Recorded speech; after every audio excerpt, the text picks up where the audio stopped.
If you are seeing this, you are about to learn detachment. And I need you to understand something right now. God doesn't put this message in front of people who are comfortable. He's not going to do it. He puts it in front of people who are exhausted from holding on to something or someone that is quietly killing their peace. It's quietly killing their clarity. It's quietly killing their future. Detachment isn't cold, it's clarity. It's not heartless, it's healing. Detachment is what happens when you finally stop confusing attachment with love. Attachment is just fear that is wearing the loyalty clothes. Attachment is the ego that is saying, hold on super tight, or you will lose yourself. The truth is, you've already lost yourself. Trying to hold on to something or someone God never signed off on. Let's be honest, that's the truth. There's science that literally backs this up.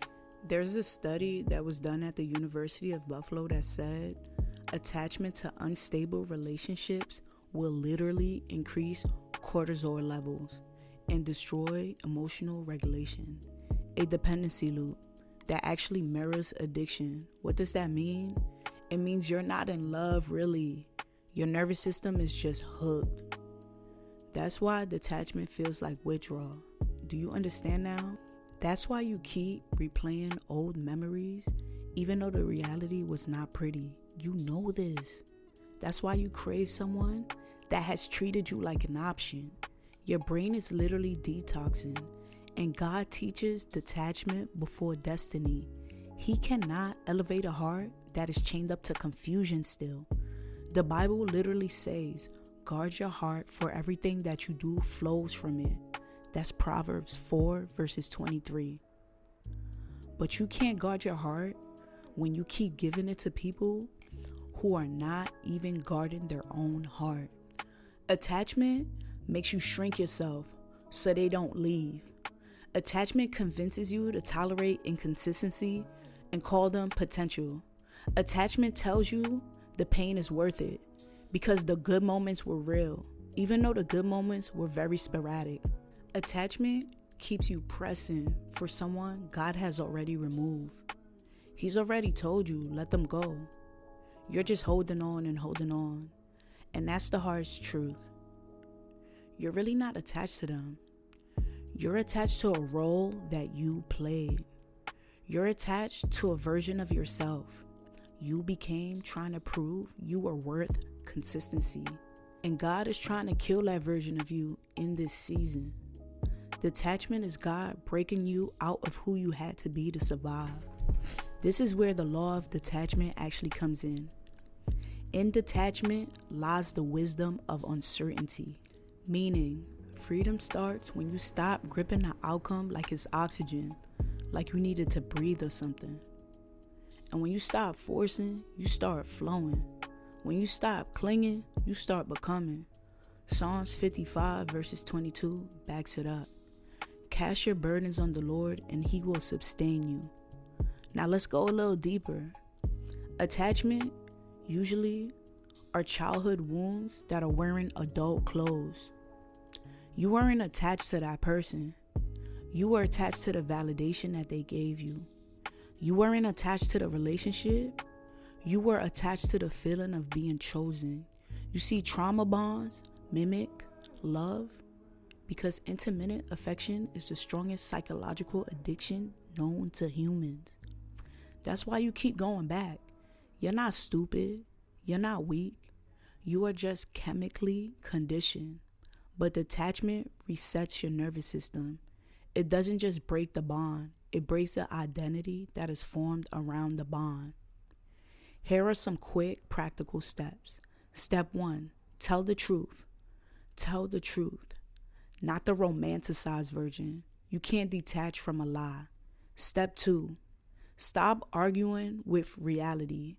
Acceptance is the birthplace of detachment. You must remember that. Step 3, stop giving access of your peace that you can't afford. Every time you respond quickly, every time you over-explain, every time you let them re-enter your life all casually, you reinforce that bond. Step 4, replace the loop. When your brain starts to drift back, interrupt it with truth. Say stuff like, I deserve consistency. I deserve clarity. I deserve someone that doesn't confuse me. Okay, now, step 5. Detach through purpose. When you have purpose, you stop begging for attachment. When you have purpose, you stop begging for attention. Purpose literally kills attachment. Step 6. Detach spiritually.